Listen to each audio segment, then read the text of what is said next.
This is the Morning Drive Podcast from Double T 97.3, presented by Cantex Roofing and Construction. I'm Mike Hebert, owner of Cantex Roofing and Construction. Every day is game day, and we'll get it right when it comes to your roofing, construction, windows, and mirrors. Call Cantex Roofing and Construction today. Together, we are one serving you.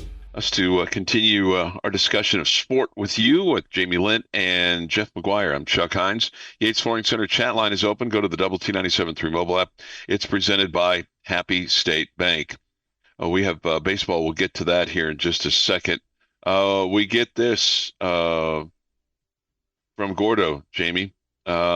Dear Chuck, how are you? I am fine, but I'm disappointed in our fans' attendance and support of our basketball team and the best coach we've had on this campus since one Mike Leach.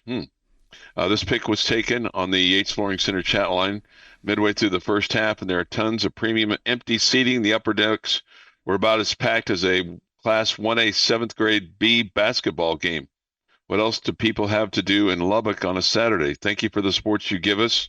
Gordo, P.S. Please tell Jamie that Gordo says hello. Gordo says hello, Jamie. Hello, Gordo. Yeah, I don't know. I don't know the answer to that. That's a puzzling question to me. I think tonight's game sold out. My understanding was I think they announced that West Virginia is a sellout as well on Saturday. I don't know why people weren't there. Maybe it was because the weather was better and they had stuff to do. I don't know. It's maybe because it was a noon start. I have no idea. It is a little puzzling, though, because I think the buzz for the basketball team just around town, Jamie, is pretty high. I would agree with that. But again, I think Saturdays are times when people have a lot of things on their slate, on their schedule, and so I think that factors into those games that are middle of the afternoon or early afternoon on Saturdays. And maybe it's just, and I wasn't there. I was doing other things this weekend, but I was listening to the game, and the crowd sounded energetic. It sounded like it was a great crowd.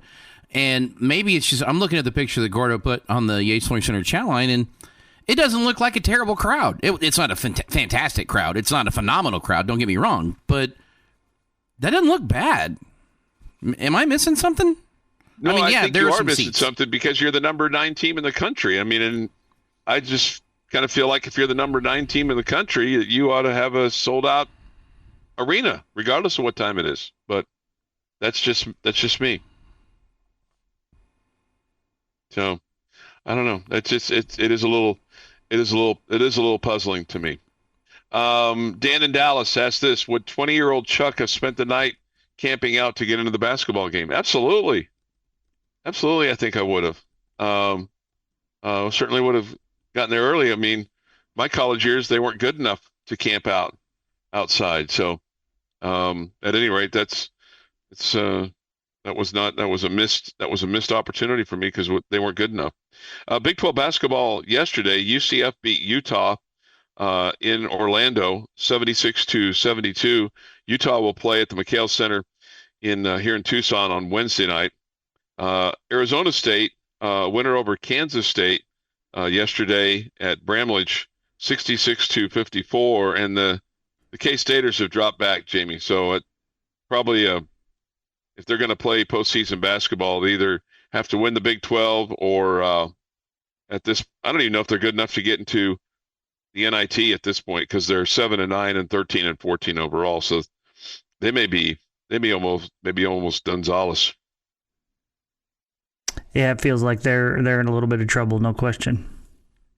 You have one other game in the Big 12 tonight, and this will be a 10 o'clock start time, Lubbock time, but it'll be Kansas playing at Colorado.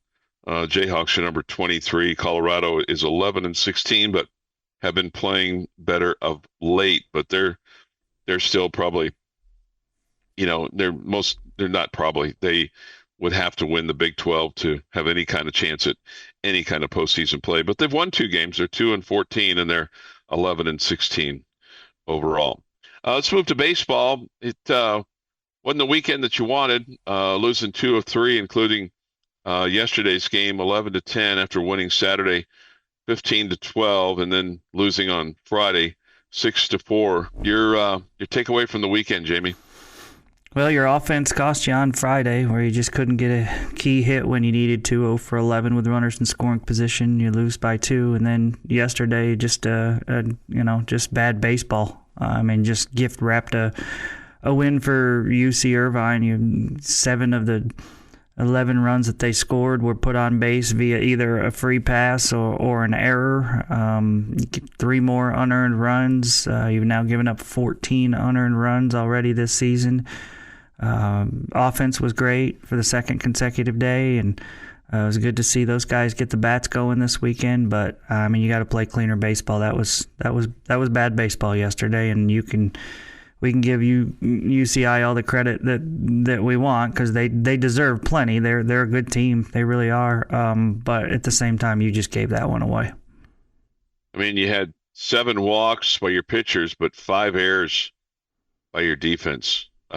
Man, that's like you said. It's a gift wrap, and I think the thing probably there's a lot of frustration probably from yesterday. But after you score 4 in the bottom of the 6th, you give 3 right up in the top of the 7th, and 3 free passes in the inning. All 3 come in to score. Yeah. So they had 11 runs, 9 hits, committed error. Tech with 10 runs, 10 hits, and 5 errors. I guess more than anything, is it the continuation of what you've done defensively that disappoints you the most, or is it the not getting the timely hitting? Well, you got concerns you. You hit almost 300 with runners in scoring position for the weekend, so you can't say that, right? Mm-hmm. No. You were 0 for 11 and day 1, and then we're hit like 460 the last 2 days with runners in scoring position. So that's definitely not it. Yeah, it's just it's not playing clean baseball. It's not making simple plays. It's and the free passes hadn't been an issue for this pitching staff, and then like we talk about, sometimes things become contagious, and it felt like it was yesterday.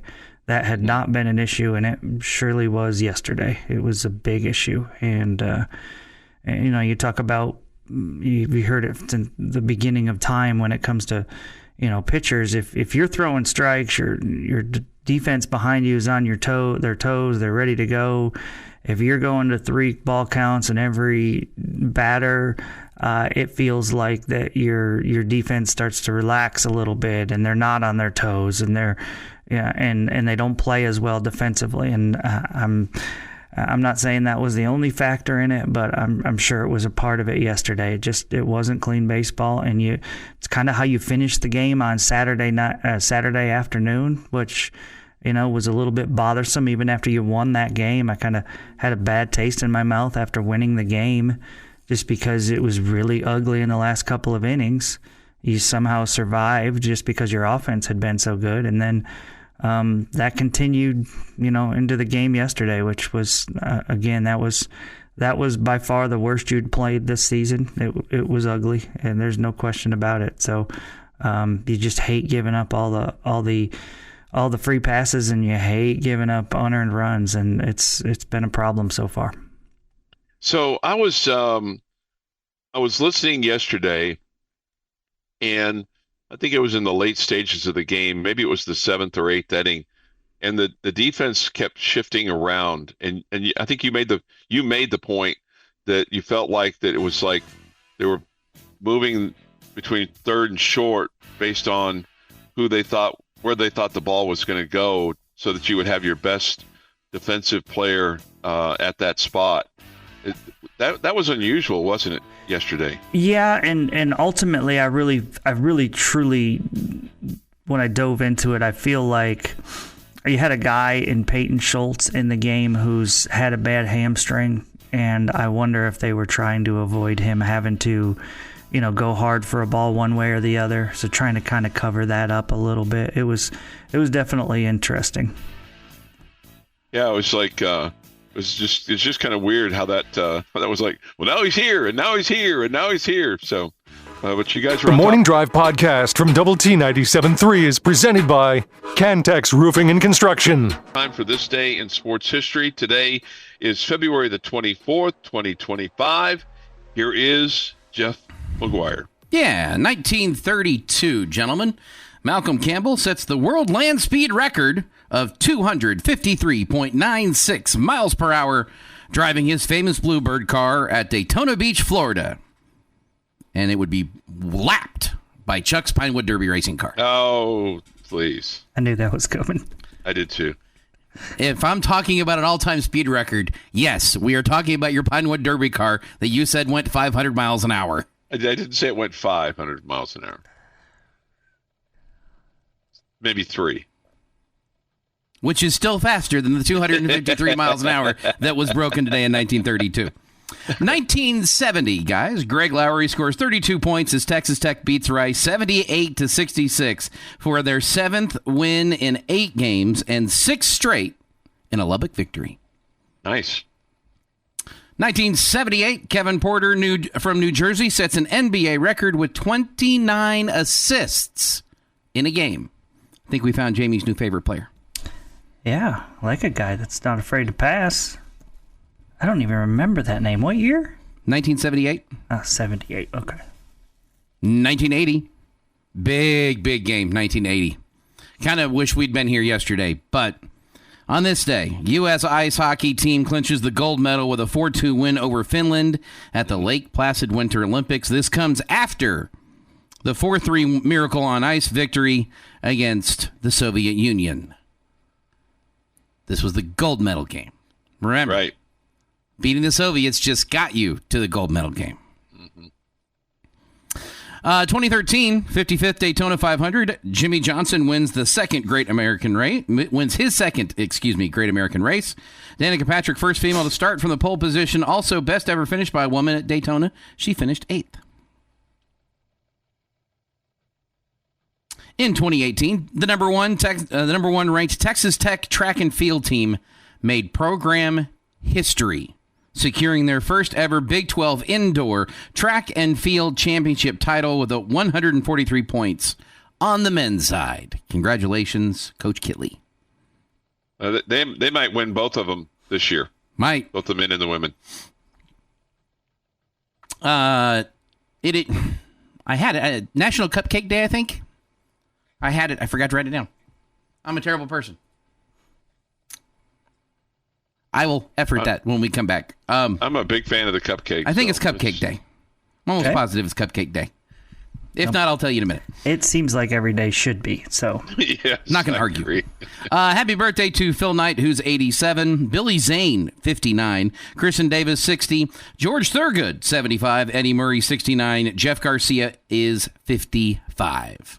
He was the answer for, I need a quarterback to cover for my new guy for a little bit, for the NFL for a while. Seemed like everybody that had a rookie quarterback had Jeff Garcia hang out with him for a while. Okay. And on this day, 1836, San Antonio, Texas, Colonel William Travis issued a call for help on behalf of the Texans troops defending the Alamo, an old Spanish mission and fortress under siege by the Mexican army. To the people of Texas and all Americans in the world, fellow citizens and compatriots, I am besieged by 1,000 or more of the Mexicans under Santa Anna. I have sustained a continual bombardment and cannonade for 24 hours and have not lost a man. The enemy has demanded a surrender at discretion. Otherwise, the garrisons are to be put to the sword. If the fort is taken, I have answered the demand with a cannon shot, and our flag still waves proudly over the walls. I shall never surrender nor retreat. Then I call on you in the name of liberty, of patriotism, and everything dear to the American character to come to our aid with all dispatch. The enemy is receiving reinforcements daily and will no doubt increase to 3,000 or 4,000 in 4 or 5 days. If this call is neglected, I am determined to sustain myself as long as possible and die like a soldier who never forgets what is due to his own honor and of his country. Victory or death. William Barrett Travis. And that is this day in sports history. All right, this day in sports history, 6:50 this morning here on the Morning Drive. Some thoughts from the Yates Flooring Center chat line. A little chippy this morning, Jamie. I want you to respond to this. Tech baseball is just so disappointing, makes me so upset that it's not been supported like other sports. And/or Tadlock doesn't want to have that support. I want you to address that. Either way, the roster again and void of top tier talent. Yeah, listen, anybody that's offering to donate money to the Texas Tech baseball program, whether they're outside businesses, donors, whatever, or if it's the athletic department themselves that's saying, hey, we want to allocate money to the baseball program so you can turn that into spending money, giving NIL money to players to recruit them to come play for you, I will 1,000% guarantee you Tim Tadlock is not turning down that money. Okay, is the money there that is across the board in other baseball programs across the country? That question, I don't know the answer to. Okay, you can look at the facilities that other schools have compared to what Texas Tech baseball has, and you can see we're not near the top. Okay, and I would imagine it's the same way with NIL. You can look at how the money is spent here at Texas Tech. Okay, with NIL money, and you can know that the majority of it, the large majority of it, understandably so, it makes sense, goes to football and men's basketball. Okay, the world of college baseball has changed. Okay, and the world, just like the world of college football and college basketball has changed, and you have adapted to it in football and men's basketball. Okay, it's not the same in baseball. It's not. Tim Tadlock is not afraid to pay players NIL money. If he had the opportunity to do that, and they do some, it's not like they're not supporting the program at all, but he would do it. Okay, and he is doing it, what is available to him. Okay, but I mean, it's not, Tim Tadlock's not going to say, no, we don't want those donations. No, we don't want you to help our program. Nope, we don't want to have more money to spend on the best players that we can get. He's not going to. That's crazy talk. It's laughable, right? Yes. Yeah. Yes, why would he do that? No, I'm an old curmudgeon, and this is not based on the way we didn't pay players when I was going to college, so we're not going to pay them. No. It's crazy. He would just get out of the sport if that's what his thoughts were. Yeah, the dollars aren't allocated to baseball here like they are at other places. It's just the bottom line. And the other thing, hey, this Sunday, yesterday was ugly. Okay, and the end of Saturday was ugly too. All right? Okay? How many top 25 teams did our men's basketball team play in the first 6 games of this season? None. How many top 25 teams have you played through the first 6 games of your baseball season? That would be 6 out of 6. Okay? Yeah. Sunday was ugly, no question. Coach Tadlock said to me on Saturday, we were talking about the North Carolina series, and he's like, at this point, they're just ahead of us. You have to factor in you have so many new players on this roster, and it's going to take a little time. Are you going to get to the point where you're as good as number 6 North Carolina? I don't know, okay? But with so many new players on this roster, it's going to take a little bit of time, especially as tough as the schedule is early on. So be frustrated with yesterday. It was ugly. I sure was. It made me nauseous the way you finished out that game yesterday. At the same time, you have to accept that they have put together a really tough schedule. You got to give this team a chance to kind of put it together. Yeah, by comparison, the first tough team that you played in basketball this year was St. Joseph's, and you lost that game 78-77. And they weren't ranked. And they were not ranked. The next toughest game that you played was against Texas A&M, and that was in Fort Worth, and you lost. And then you played Oral Roberts and Lamar, and then the next, if you want to call them tough, they're just a Big 12. Your daily dose of sports and fun. This is the Morning Drive podcast from Double T 97.3, presented by Cantex Roofing and Construction. Another texter, Jamie, with regard to Chance McMillan, says he was in his uniform, no boot, on with his family before the game. Okay, well, we'll just have to see. I think at this point in time, if I'm just sitting here guessing, and that's all it is a guess. My guess would be not going to play tonight. Not going to play tonight, but. Maybe if you were only a game back in the Big 12 and it was for a chance for the share of the conference championship, maybe. But I don't know that you don't want to risk what you could do in the NCAA tournament, and it's not on a very meaningful, Big Monday stage tonight because, I mean, you're playing for seeding in the NCAA tournament, trying to see if you can improve from a 4 to a 3. Yeah, this would be a great win to have on your resume. Yeah, yeah, so it matters. No doubt. So, yeah, it more than matters. There's no question about it. So, let's see here. For those concerned, this from the Yates Flooring Center chat line. For those concerned about attendance at the basketball game tonight, and I guess I have to raise my hand on that. We have a high school playoff game out of town tonight. My daughter had 3 high school softball games this past Saturday. A few things to do for my family. Okay, I understand. Then make sure your tickets are used tonight. I mean, I'm out of town. I'm in Tucson tonight with the Lady Raiders, and we've given our tickets to daughter number 1 and number 1 son-in-law. So our seats will be occupadoed tonight at United Supermarkets Arena. So. And just, if you can't use them, maybe get them to somebody that can. We get this. We're going back and forth between baseball and basketball this morning. This from the Yates Flooring Center chat line. Get Jamie's thoughts on this. Maybe TJ Pompey should DH. Thoughts on that, Jamie?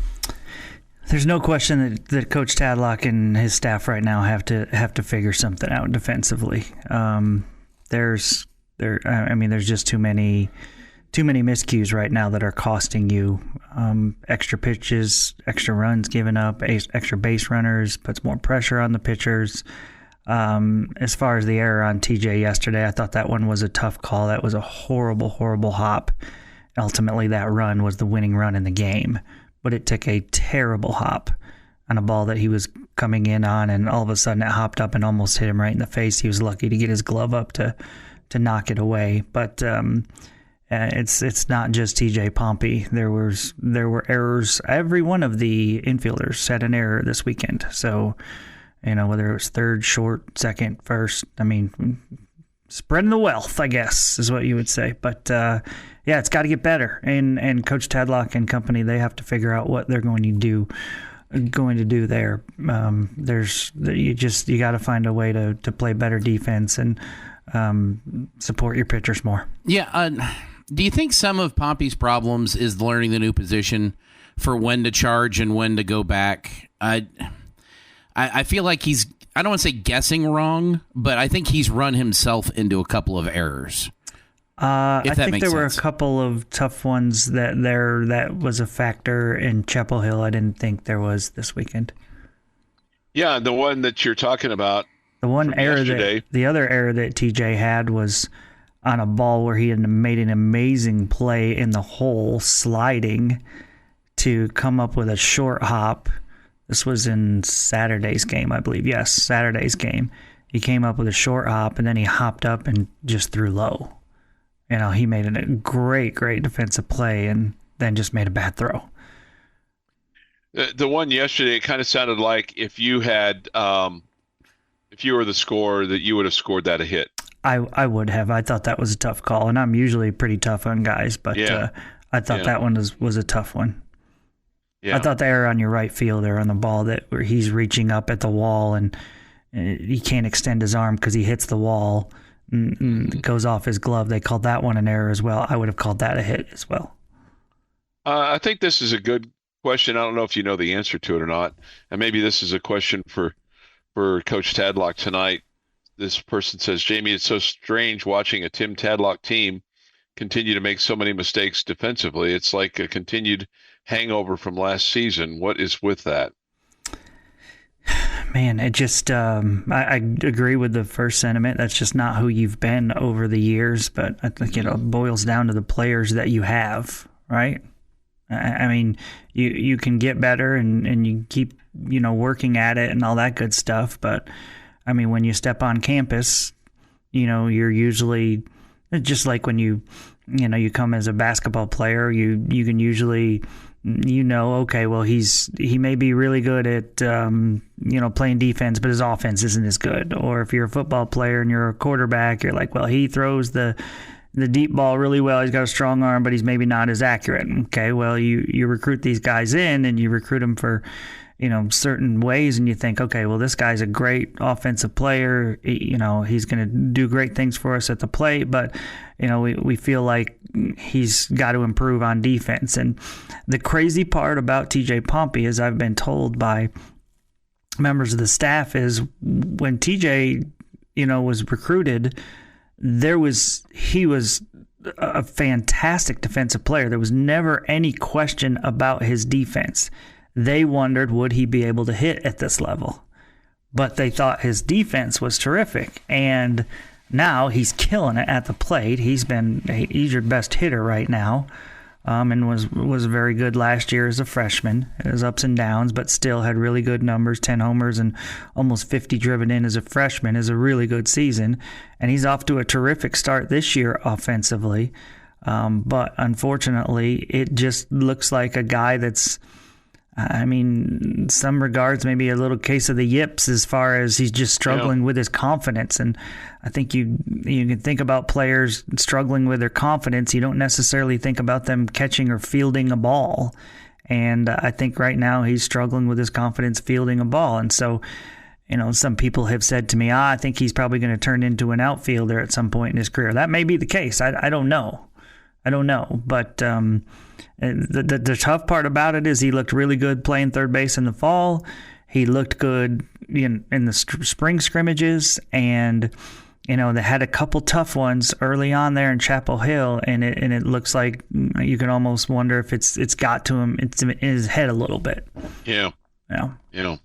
And obviously you hate that, and you hate because I think all of us in some form or fashion of things that we do, there's things that we have tried to do better of, and then when you don't do that or you don't accomplish that, when it's game on, so to speak, then it does kind of get into your head a little bit, and you're trying not to make a mistake, and when you try not to make a mistake, it seems like that's when mistakes are made, and probably no different than that for a baseball player, especially somebody that's taking those hard ground balls and trying knows that, hey, everybody's thinking, he's going to make another error, and now it's kind of in his head a little bit. So the good news is he's not taking it to the plate with him.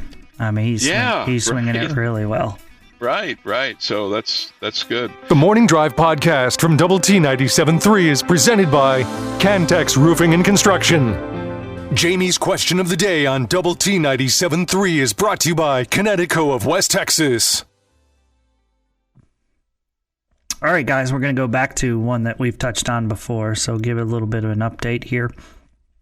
We've got now 4 games remaining in your Big 12 men's basketball schedule, right?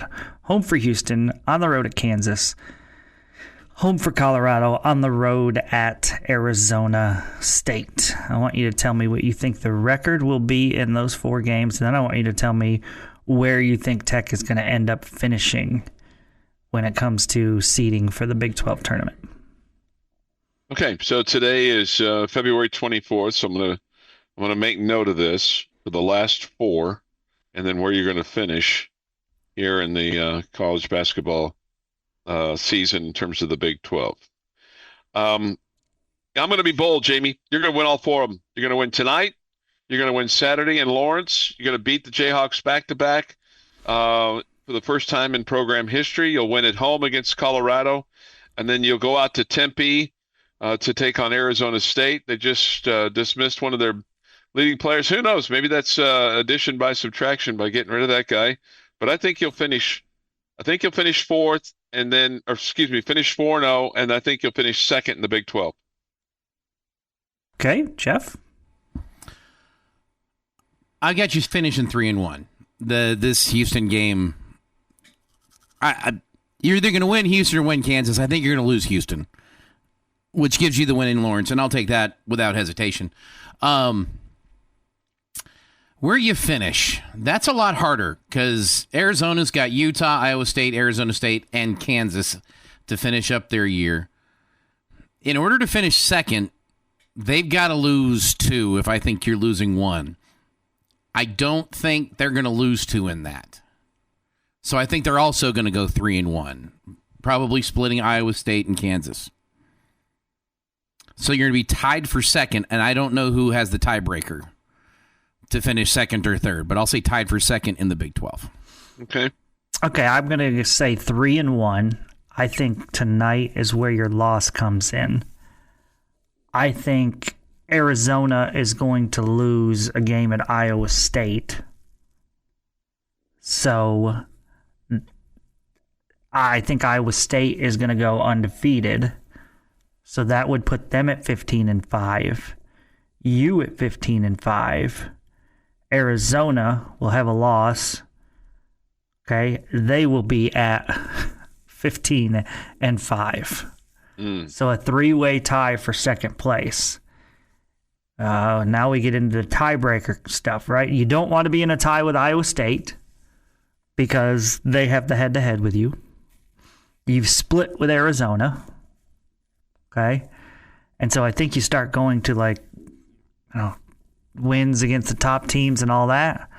I think you're in a good spot with the win over Houston, right? That's their only loss, and you've given it to them. So I think you're going to end up in a 3-way tie for second. I think you're going to end up as the number 2 seed in the Big 12 tournament. Jamie, like Jeff, would you trade a loss tonight for a win Saturday? I wouldn't trade. That's just what I'm predicting. Okay, I thought. Okay, so then let me ask you the question first, then, Jeff. Would you rather beat Houston at home or Kansas on the road? I'd rather beat Houston at home. Okay, I'll go the other way. Yeah, I thought you were going to go the other way, Jamie. I thought you were going to go that way with winning Saturday at KU versus winning at home tonight. Being the team that beat Houston twice when they have 2 losses, yeah, I'll take that without hesitation. Yeah, it'd be pretty cool. Yeah, I mean, in terms of your resume and everything like that. Then it's not as if losing at Kansas would be a bad loss or anything like that. No, no. We could start saying around here, in order to play in the Big 12 championship game, you have to get beat by Texas Tech. Yeah. Football, basketball, yeah. Yeah, we'll see what happens in the tournament, but Houston finishes obviously tonight in Lubbock, and then Saturday they play at home against Cincinnati. Then they play at home on Monday the 3rd, which is a week from tonight, against Kansas, and then they finish on the road at Baylor. So it's no easy task for anybody. But man, if you wanted to dare to dream a little bit, if you looked at the standings and went, well, I mean, there's still an outside shot for you, but because Houston is 15-1.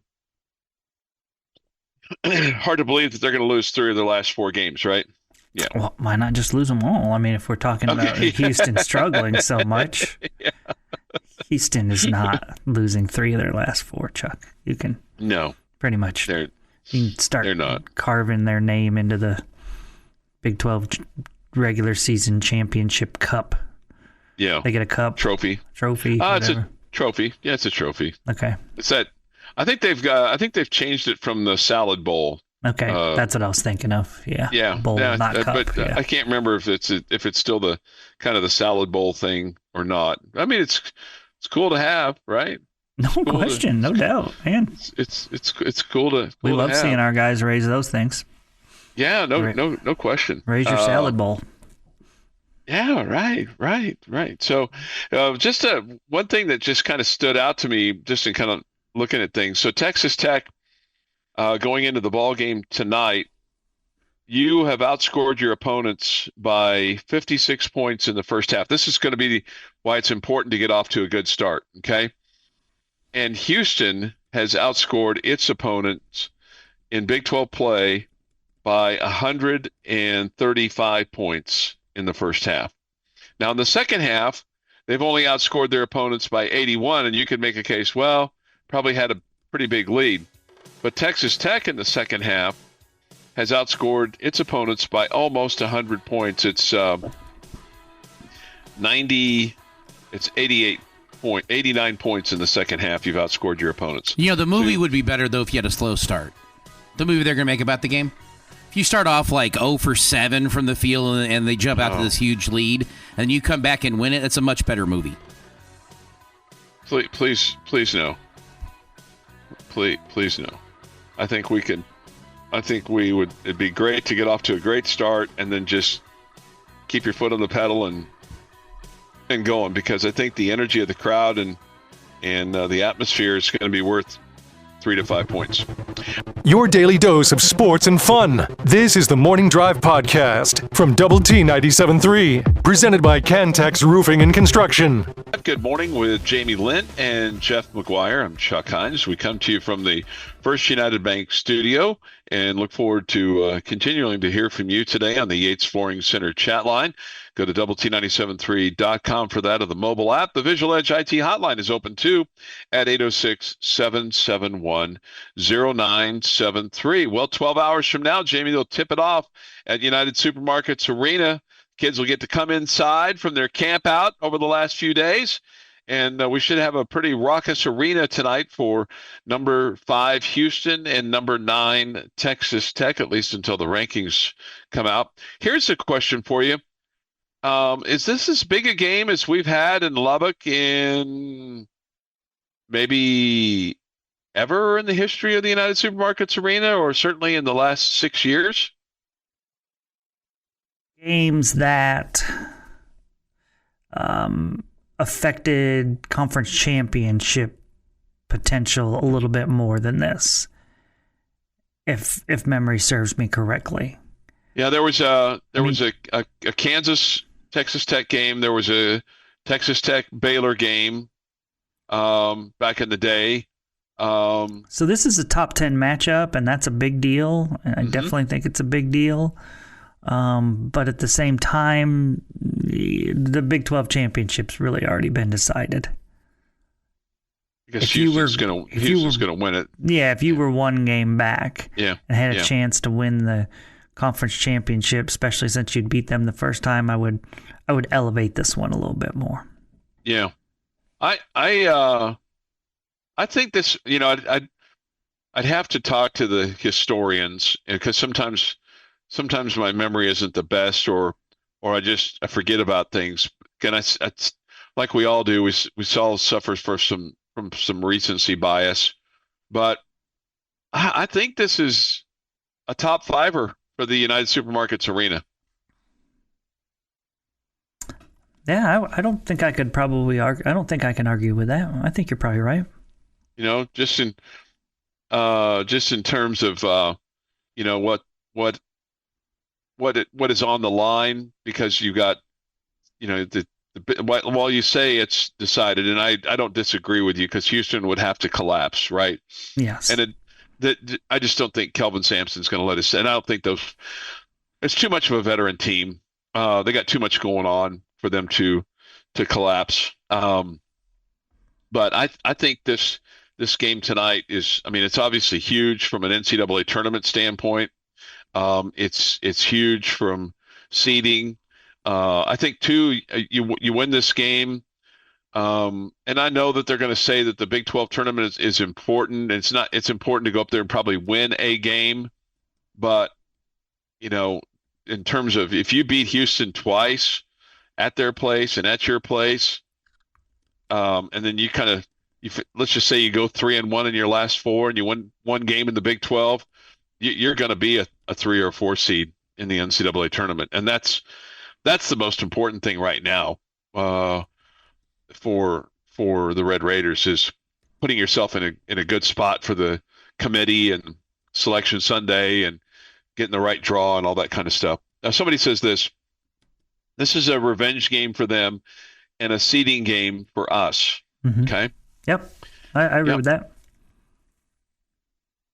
Don't disagree with that. Somebody says this: when Kentucky came to town, that was a pretty big game. Yep, it sure was. I mean, the one that I thought was the biggest and most anticipated. I don't even know who Tech played. It was because Vanilla Ice was here. That was a couple times. Vanilla Ice, Jamie, is your red panda. Yeah, I would much rather have Vanilla Ice come back than. I mean, I enjoy the red panda. She's awesome. The chair guy is awesome too. Yeah. I know. I'm just saying.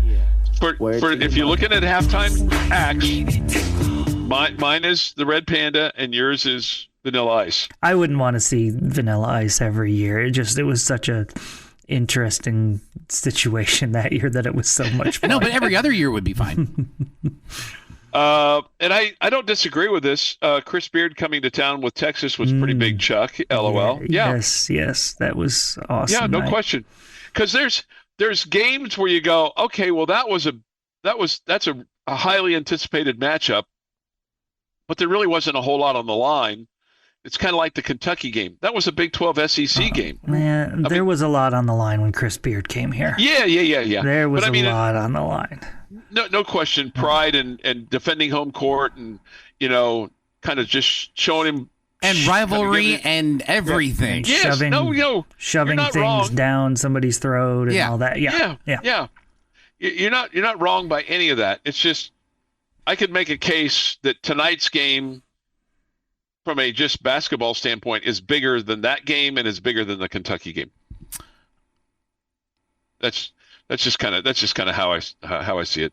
But it is a huge game tonight, and I think it's going to be a tremendous atmosphere. And I don't think you have to sell there, because there were times over the last 15 to 20 years that you're like, oh, we're trying to sell our basketball program to the nation. I don't think you have to sell your basketball program to the nation anymore. I think your basketball program has done that with what you accomplished with Bob Knight and with Chris Beard and even Tubby Smith to a degree, and now with Grant McCastle. And I think you have established an identity with a basketball program. So I think that I don't think that you're no up and comer, Jamie. I don't think people know who Texas Tech is.